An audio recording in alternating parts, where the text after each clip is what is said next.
Salut à toi, futur magnate de la start-up de garage. On va se parler franchement.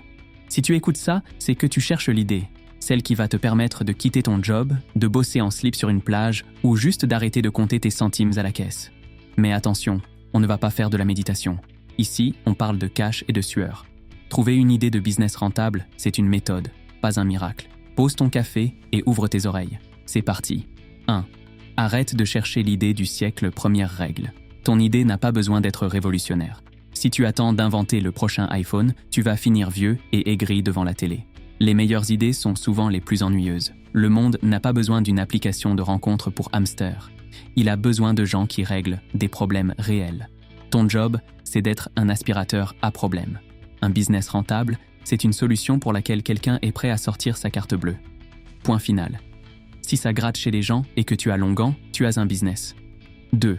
La mine d'or des problèmes chiants. Pour trouver une idée, regarde là où les gens râlent. La frustration, c'est le signal GPS de l'argent.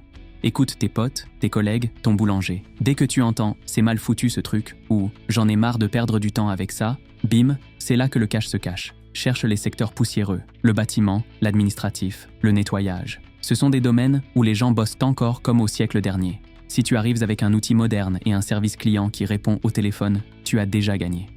Tu n'as pas besoin d'être un génie, juste d'être moins mauvais que la concurrence.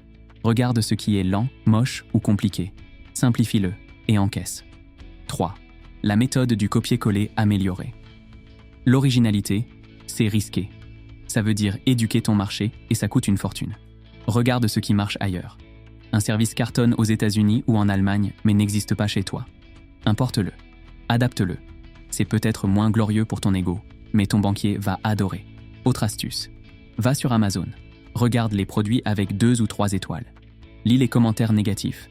Les gens te disent exactement ce qu'ils veulent. C'est bien, mais il manque ça. Ou c'est trop lourd. Voilà ton business. Fabrique la version sans le défaut. Tu n'as même pas besoin de deviner, les clients t'écrivent le cahier des charges gratuitement. 4. Utilise tes propres compétences. Qu'est-ce que tu sais faire que les autres ignorent? Pense à tes compétences pro ou à tes passions bizarres.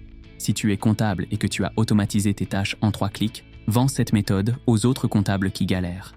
Le meilleur business, c'est celui où tu es ton propre client. Si tu as résolu un problème pour toi, il y a des milliers de personnes avec le même caillou dans la chaussure. Plus c'est spécifique, moins tu as de concurrence.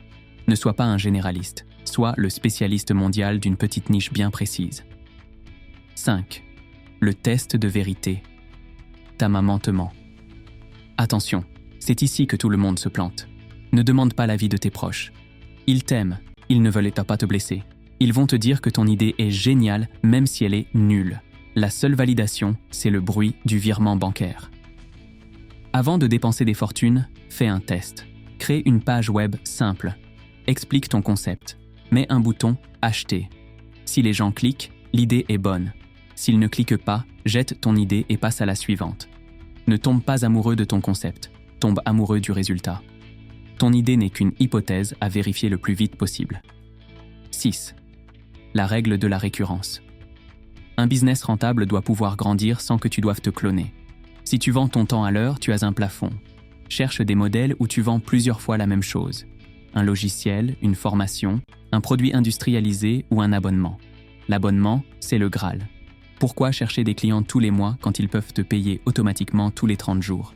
La récurrence, c'est la tranquillité. C'est ce qui différencie un petit job précaire d'une machine de guerre financière. 7. Passage à l'action, immédiat. On arrive au bout. Tu peux écouter ce texte en boucle. Si tu ne fais rien, il ne se passera rien. Une idée médiocre avec une exécution parfaite vaudra toujours mieux qu'une idée géniale qui reste sur un post-it. Les entrepreneurs qui réussissent commencent avant d'être prêts. Ils lancent des trucs imparfaits, ils se plantent, ils ajustent. Alors aujourd'hui, fais un truc concret. Note 3 problèmes que tu as vus cette semaine. Demande-toi comment tu pourrais faire payer pour les résoudre. Arrête d'écouter cette voix et va construire ton empire. Le monde attend tes solutions. Ton futur toi te remerciera d'avoir bougé aujourd'hui. Allez, au boulot.